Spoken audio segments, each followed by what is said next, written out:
Everybody, welcome back to Northernlion Plays the Binding of Isaac Afterbirth Plus. This is just give me a sec to check my hard drive space. I did download and record a little Death Stranding yesterday. I don't know how large that game is. That might be a 900 terabyte game. Yo, dude. Yo. I mean, look at this run. We got HP, we got the pony, we got the spider. Spider bite, that is. ZXBB 0QSZ. So I got a whole philosophy, okay? How do we use this Hierophant card? I don't want to play it so close to the chest that we could risk death. But it really is, and it's a little low percentage, but if it works, then it's over, right? We get the easiest win of all time. What I would like to do is see if on this floor we gain enough money to get, like, blank card, which would also require blank card to be in one of our next two shops, probably.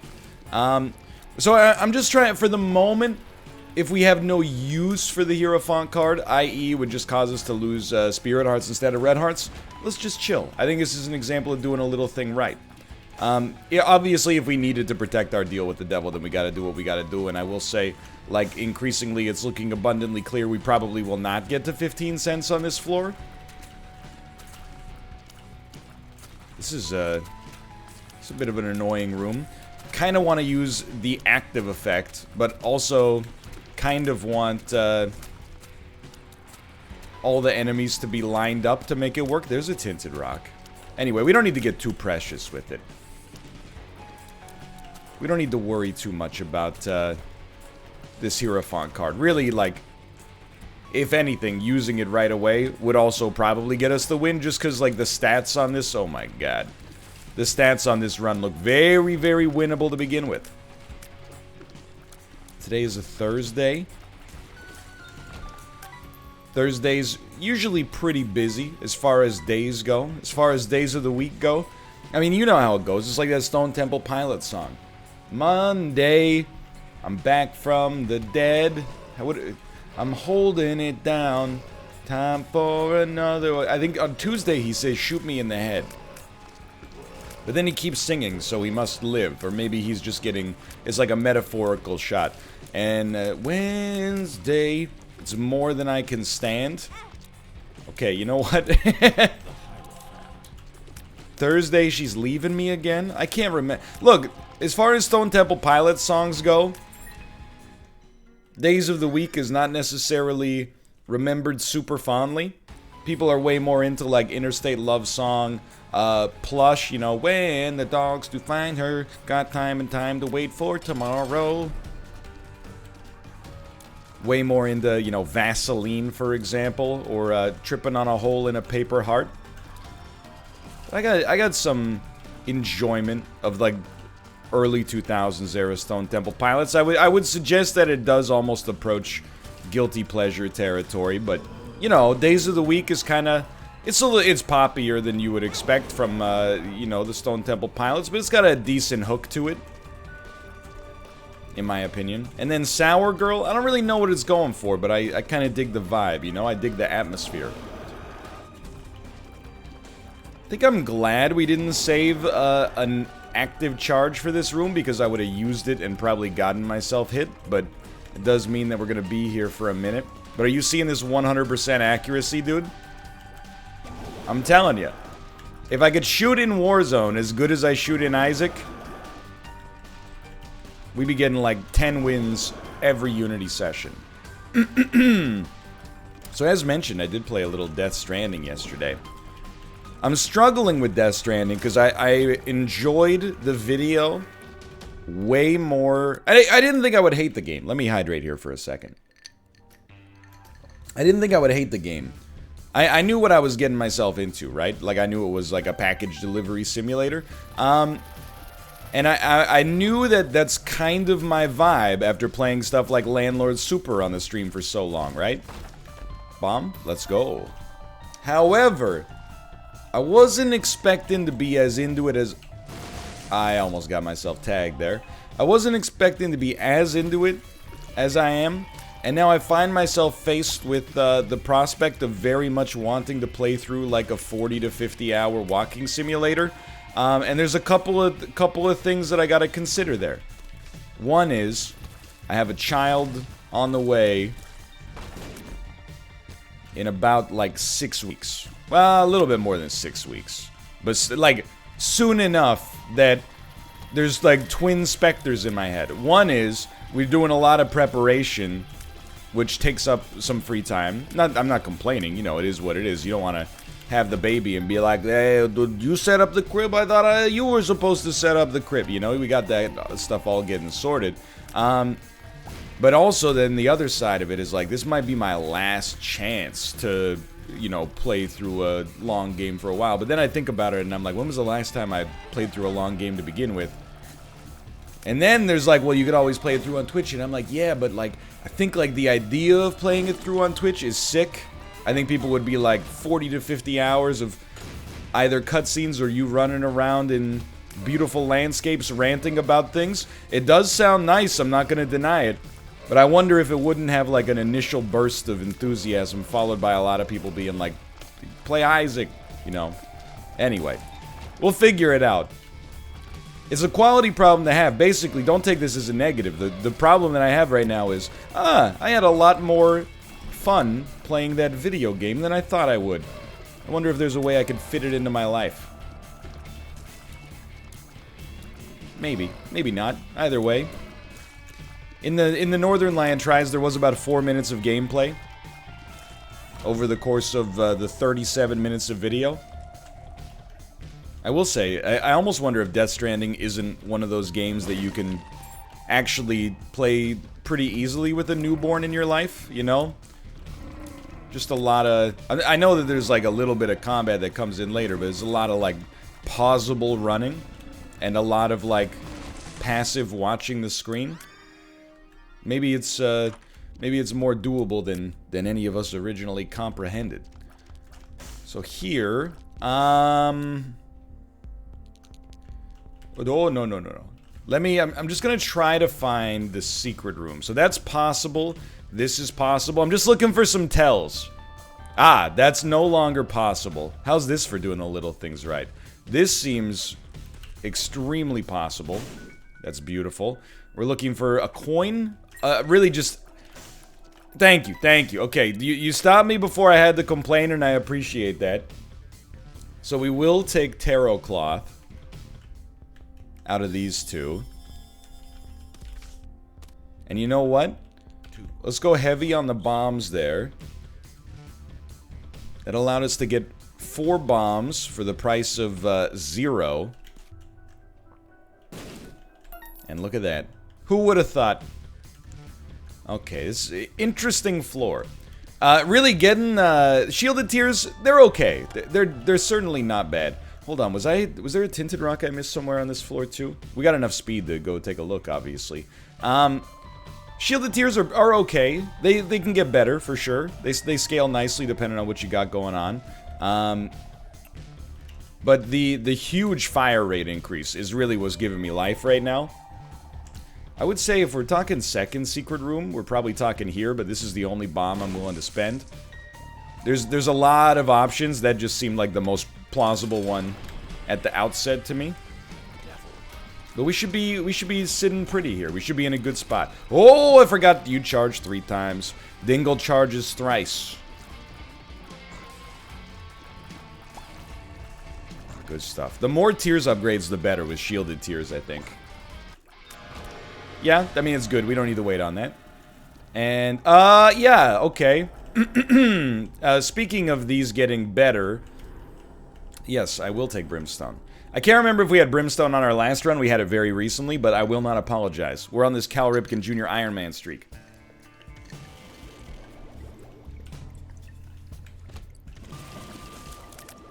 Anyway, that's my thoughts on Death Stranding. I do also have to say, and I'm always wary about stuff like this because other people are... Dude, I gotta stop recording Isaac so early in the morning. I got, like, throat phlegm. You know how there's lip balm that keeps your lips from getting dry? Is there, like, throat balm? And I know, like, I specifically didn't call it throat lubrication for a reason. So, like, save your jokes, please. But feel like, because, okay, so let me give you the long and short of it. The AC in our building is broken. It's the middle of July. So it's, you know, we don't live in the Sahara Desert, but it gets hot by our standards. So we have fans. So we turn the fans on a timer while we sleep. But when I wake up, the fan, which was necessary for providing me with a thermodynamic situation in which I could get some, you know, adequate rest, has also dried out my throat. So how does one deal with throat dryness? I know what you're going to say. The answer is, like, just drink a bunch of water, but I don't know. It doesn't appear to be doing the trick. You know, from checking my own oil, I'll tell you that I seem to be consuming more than enough water. And then secondarily, I don't want to consume so much water close to bed that I have to wake up in the middle of the night, defeating the whole purpose to begin with. You know, it's one of the Mother Nature's great problems. We don't have an answer for this yet. Perhaps one day. Perhaps one day. But anyway, what I was going to say before I went on that bizarre tangent is other people are way more concerned about the performance of PC ports than I am. And that's not to say, like, I don't care. It's really just that, you know, if we're talking about this from, like, a sports analytics standpoint, which, why wouldn't you? A natural comparison. I am definitely, when it comes to PC games, not one of those guys who uses advanced stats. I'm one of those guys who's like, he looked good when he was on the ice to me. And everybody else is like, but his Corsi is so bad. Look at his wins above replacement. They're not even above replacement. They should call it wins below replacement. But, so I played Death Stranding for, like, you know, half an hour. And I was like, this is one of the best looking games I've ever seen on PC, bar none. Bar none. But I would encourage you, hey, to treat that as anecdotal, and to instead go look at, like, you know, if you're curious about the performance of the PC port, go look at something like Digital Foundry, because, I mean, it's an expensive game. You know, you don't want to just pick it up sight unseen based on one streamer being like, you know, it works good on my PC that, like, I'm not trying to be braggadocious, but, you know, realistically, I spent more on this PC than most people probably would feel comfortable doing, because it's for work. You know, if you try to run it on a Lenovo ThinkPad, you might be like, this guy lied to me. Alright, this is where, I mean, it's already popping, but this is where it could get to extreme poppage statuses. Alges? We don't know. Hagalaz. Hagalaz! At this time of the year, in this specific location, I don't think so. Mystery Sack is really good, though. And it is also not Runebag, and you may have heard me almost call it Runebag. I assure you that's your ears playing a trick on you. X-Lax? More important to me to try to get whatever this demon item is. Oh, that's pretty solid. We can go pretty hard on this if we have to. Dude, I know I said I was going to stop taking these pills. I've come around to a new theory in the community, which is that I believe the more good pills you have in your rotation, never mind. What I was going to say is the more good pills you have in your rotation, I think the more likely that you're going to get even more good pills, which would seem like it should be the opposite, but we don't know. We don't know. We know. We don't know. Not bad. Not bad. Just annoying, but not bad. Let's keep it moving here. Come on, come on, come on. Come on! I don't normally get to play around like that on these runs. You know what it is? It's not even like dried out throat phlegm. It's just from talking a lot. It's been a talk heavy week. Are you kidding me, man? Are you kidding me? Like, trying not to be weird about it, but like, if you could just not milk me so hard. I could work on my phrasing. Sure, I'll work on my phrasing. But I would like it if you would stop milking me so hard. If you don't mind. Like, demon judgments do not normally last this long. There we go. And, you know, you could argue that it probably was not worth it, but as soon as we saw the item, it became worth it. It's actually, like, an insanely good item. Oh, if you'll excuse me. And we're back. Just playing a little bit of delivery loot box again. Is it a life-saving piece of newborn equipment? Or a new Xbox 360 controller? You never know till you open the door. What was I talking about? Oh yeah, I mean, it's been a talk-heavy week. Been a talk-heavy week. You get the throat phlegm. That's why, like, I can really relate to that meme of the, you know, ancient Egyptian pharaoh that's in the sarcophagus, and then scientists. If you haven't seen this, by the way, it's a big meme. It's probably the second biggest meme of the week. The biggest meme of the week is definitely the whole planet being cake. But they 3D printed the pharynx of an old Egyptian pharaoh, and they were like, well, the video is like, they made it so it can make one sound, and then it goes, ah! So then, like, all the videos are like, you know, they made it so it can make one sound, and then, I don't know, there's a lot of good ones. My favorite was, they put Britney Spears' like weird moan from the start of Hit Me Baby One More Time in it. So it makes one single solitary sound. You know what? How does she do that? I've never tried to do that before. I don't even know what you would describe that noise as. It's not really like a moan. It's like a coo.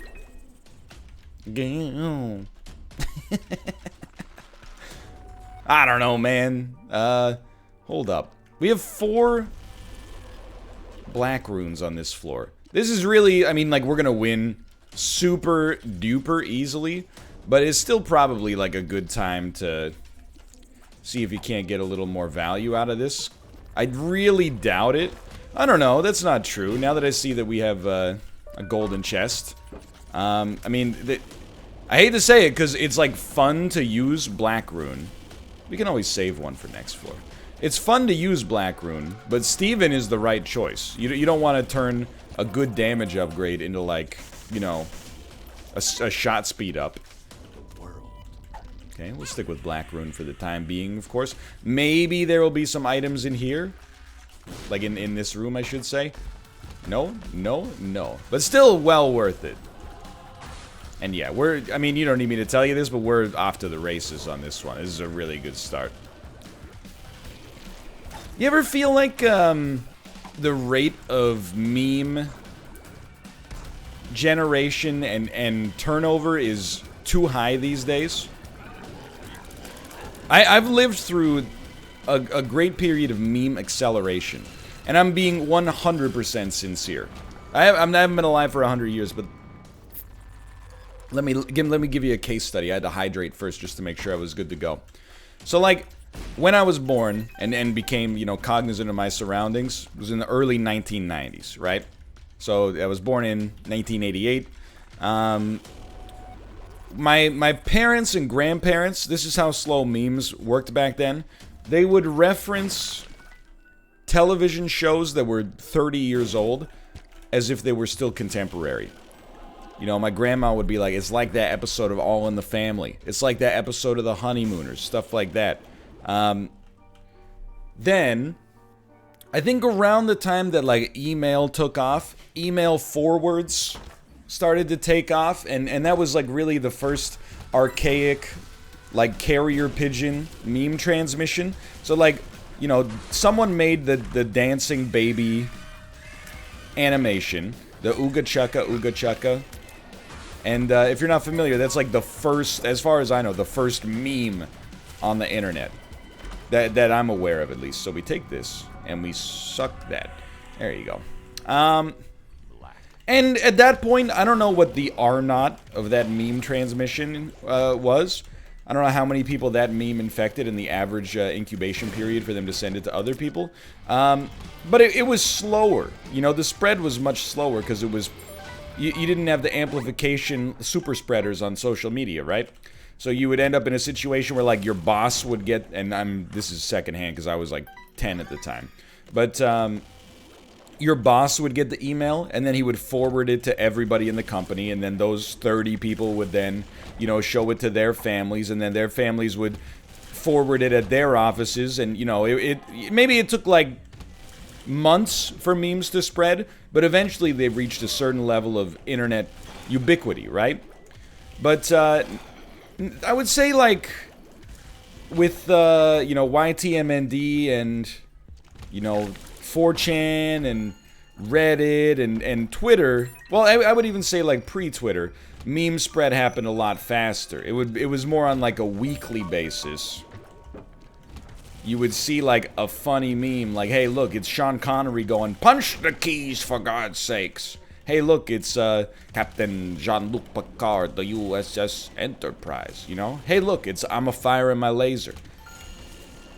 If you were right on the cutting edge, you would see it instantaneously or very quickly. We've been to our item room here. And, you know, I really felt like memes back then, just due to the slower rate of spread and getting squeezed a little bit less, they stayed funnier. Not to say that they were funnier, but, like, the perception, because in some ways isn't humor just recognizing something that you're supposed to laugh at? Not in every joke, but in some ways I think your brain just goes, hey, I recognize that that's supposed to be funny, and I give it a little ha ha ha, you know? Hold on, let me caffeinate, because we're on a roll here.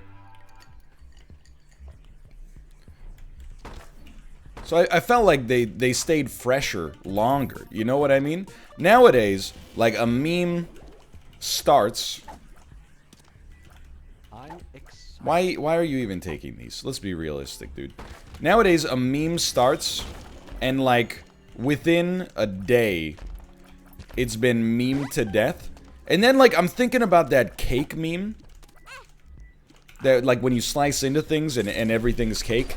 And it feels like it was from 6 years ago. It was probably, like, last Friday that it really popped off. Yeah, we should have done it like that in the first place. But, and I know those videos have been around longer, but, like, it's not the origin point of, like, when was the first video. That's for the know your meme pseudoscientists, right? I'm talking about when it reached a certain level of, like, cultural ubiquity. I think everybody is so, not everybody, but so many more people are so online, both due to, like, just normal trends that have been happening over the periods of decades, but then also, you know, a lot of work at home stuff for, you know, COVID and whatnot. Excuse me? You know what? Little Loki must have shot it out of the way. Maybe it's a sign. That the rate of meme transition is so fast now that a meme that you see at morning is, like, moldy by lunch. Like, no longer is it like there's a meme refrigerator where you can show somebody something from 6 months ago and they'll be like, oh, I haven't seen that. Instead, they're like, yeah, I've already seen it, and I've already seen it, and I've seen it merged with the Yodel Kid meme, and then I've seen it, you know, the cowboy that goes, ah, I've seen it merged with that, and then it got chopped and screwed, and I watched a YouTube video that, you know, like, you know how hyper literate you need to be to understand memes on Twitter in today's day and age? Everything is like a reference to 900 other things that you had to be online for 500 hours to understand. It kind of rules, but is also extremely... I don't know what it says about where we're at as a population. Maybe it says something good. I don't know. The hyper-literacy is out of control. I spend a lot of time online, obviously. By the way, if there was a donation machine in here, I would be, like, all over it. But there isn't, unfortunately. But I spend a lot of time online. I still find myself frequently asking, like, my own chat what things on the internet mean, I should say. Like, I'm familiar with with most of the broad level jokes, but for some specific stuff, I just don't get it. Especially, like, embarrassingly enough, I have to ask a lot about, like, Twitch culture. Because I watch, like, I stream a lot, and then I watch, you know, a little bit of some of my friends streaming. What? Oh, dude. But the broader Twitch culture, no. I do not participate in for the most part.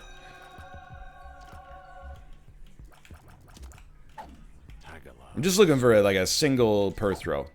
Hey! And then, Book of the Dead's fun, don't get me wrong, but... Yeah. Yeah. I don't know, I figured I would let the game choose for me. I don't really want the D20, though. Bercano. I don't know. Oh, we still got one here. Okay, we're free. That was fun, though. I had a good time with that. I felt like the dunce cap was kind of a... Not the shrewdest move. I really think the internet is fascinating.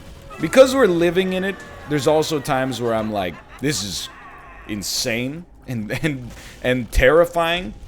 But, you know, when the whole thing blows up and the internet's made illegal one day in the not-so-distant future, I would love to read, like, you know, a post-mortem.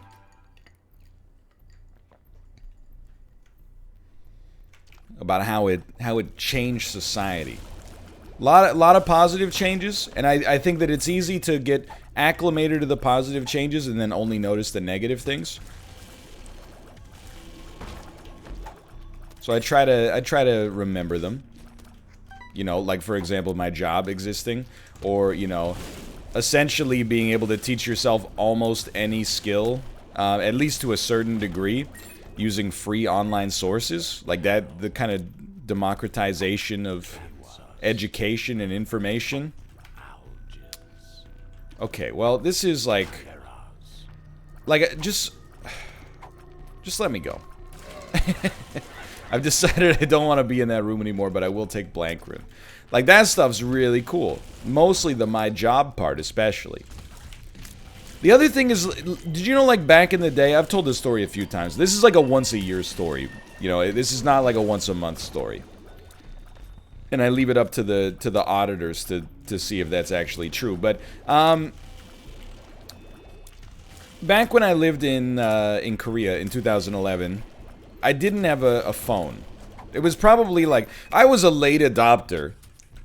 I got my first cell phone in like 2008. Like pre-smartphone era, when they were really, we'd rather keep the era for now. I mean, even like pre-smartphone, they were popping off. You were there. But after I like moved, I was like, to Korea. I was like, I don't need a cell phone. I'm not putting down roots. You want me to sign a legally binding contract in a foreign country? Are you insane? But I was definitely on the late side. Everybody else had cell phones. But not always did they have internet access, because like browsing the internet on an old pre-smartphone cell phone was kind of like a miserable experience, right? And this is not the same thing, but I remember in university, one summer vacation, my laptop had to get repaired.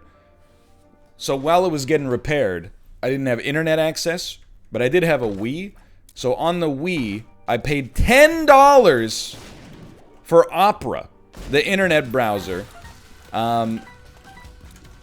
It was just a different time, you know, that you would spend over an hour of minimum wage labor to purchase the right to browse the internet on your console. But I did live in a house with 7 people. So A, browsing the internet like that at least allowed me to browse, which was nice, even though everything looked terrible, obviously, because it was, you know, on the Wii. Websites were not scaled for the Wii. But then secondarily, sometimes when, like, everybody was around, we would, like, collectively browse the internet and be like, hey, have you seen this? And then using the Wiimote and the on-screen keyboard, type in, like, the URL of the website you want to go to and show it to people. We've come a long way. But anyway, so I was with my friends. We were eating at a Mexican restaurant in Korea, because we live in a global society. And we got into an argument about which lake, if the Great Lakes, is the biggest. And I will admit, I'm not afraid to admit when I'm wrong. I think if, you know, if you want to gaslight me, you could probably find a time where I was ridiculous about it. My guess would probably be that it's, in all likelihood, going to be either the food poisoning debate or the fact that I still call into question the video of the guy punching the kangaroo in the face. Look, those are just pet theories. I'm not trying to be belligerent. Mostly those are played for laughs. When I actually wrong somebody, I try to apologize quickly. It's part of my, strategies for life. Like on Tuesday, we were in the middle of a firefight on Team Unity, and Malf said, "Hey, can you guys clear your pings?" And I was kind of a little curt with him, right? I said, "No, we can't right now. We're in the middle of a fight. We got to get in there." And then, the atmosphere, once we got out of that moment, the atmosphere had cooled a little bit. So I said, "You know what, Malf, I apologize for being short with you earlier." And he said, "Thank you, I appreciate it." It's just no reason to let the little things, especially when you were possibly wrong in the first place. Because, I'm not saying I was completely wrong. I'm saying there are two sides to that story. In Malf's world, he's like, I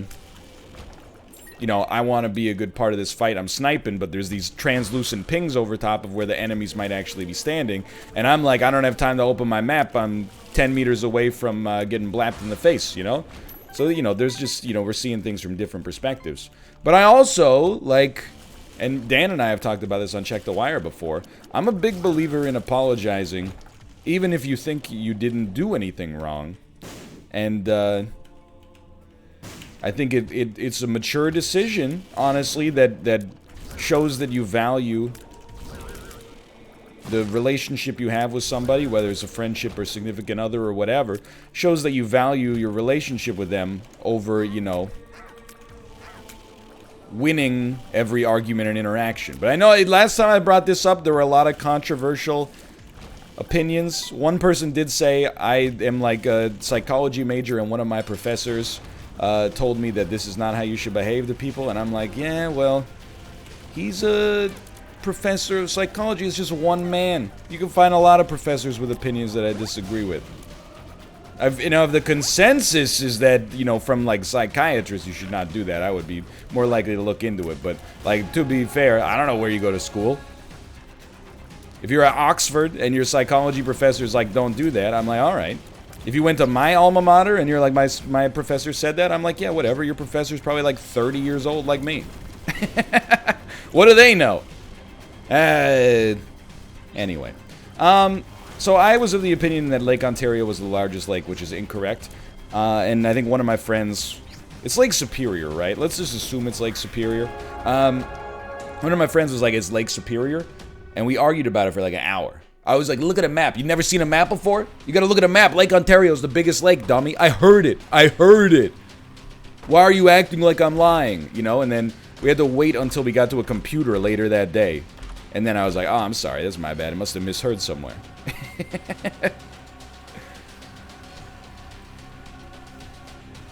I respect the internet for allowing us to get over that. You no longer have to have these discussions with people and be like, what's the largest lake? Instead, you're just like, I looked it up 10 seconds ago. It's Lake Superior. Which is why it's so annoying to me that the proliferation of the internet has appeared to make so many people that much stupider. That's the insane part to me. We don't need to get into it because we kind of got into it on the last couple episodes, but... I think the internet has made a lot of people smarter. What we thought would happen broadly is that everyone would get a little smarter because of the access to information.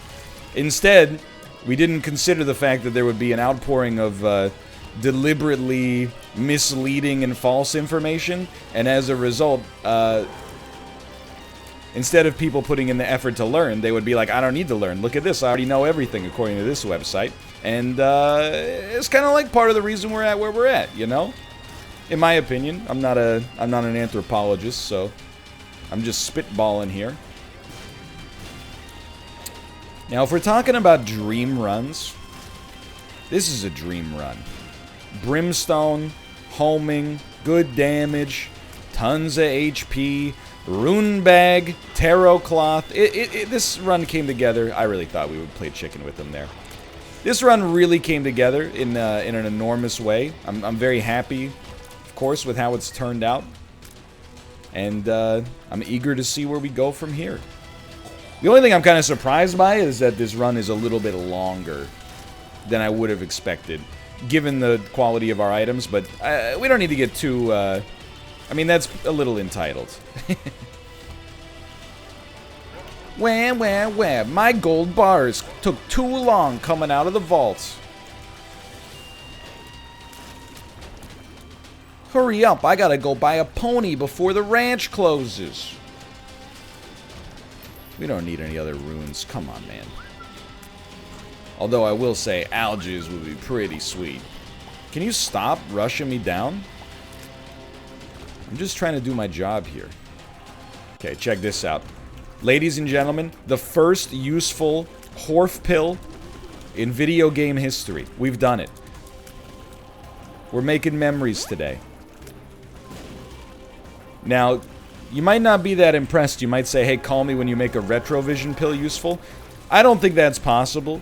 But I do believe that perhaps if you used retrovision on a burning basement Curse of Darkness floor, it's possible that your ocular health may... its degradation may slow down. That's all I'll say about that. Hey, for now, thanks for watching. I hope you guys have enjoyed it. If you did, click the like button. It helps out a great deal. Of course, subscribe if you want to see more in the future. For now, though, thanks for watching. And I'll see you next time. See ya!